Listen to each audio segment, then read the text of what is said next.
फारसी भाषा त्यावेळेस चलनात असताना सुद्धा शहाजीराजांनी जी राजमुद्रा बनवली ती संस्कृत बनवली. राज्य व्यवहारात आणि चलनात त्यावेळेस फारसी भाषाच असताना सगळीकडे छत्रपती शिवाजी महाराजांनी मराठी राजभाषा कोश राज्य व्यवहार कोश तयार करून घेतला.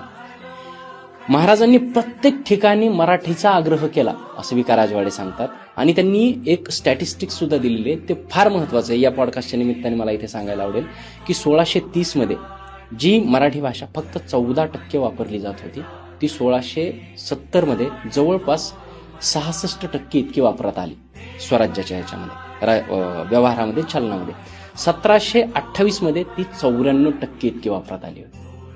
म्हणजे ते झालं कशामुळे? छत्रपती शिवाजी महाराजांनी प्रत्येक ठिकाणी मराठीचा आग्रह धरला. त्यामुळे प्रश्नच पुढे तर इतकी सुंदर लाईन राजवाडेंनी लिहिलेली आहे की छत्रपती शिवाजी महाराजांना हे चांगलंच ठाऊक होतं की जेव्हा परकीय आक्रमण करतात तेव्हा ते फक्त तुमच्या भूमीवरती करत नाहीत, ते तुमच्या भाषेवरती करतात.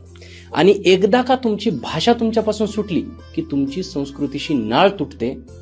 आणि एकदा संस्कृतीशी नाळ तुटली की राष्ट्राचा ऱ्हास व्हायला वेळ लागत नाही.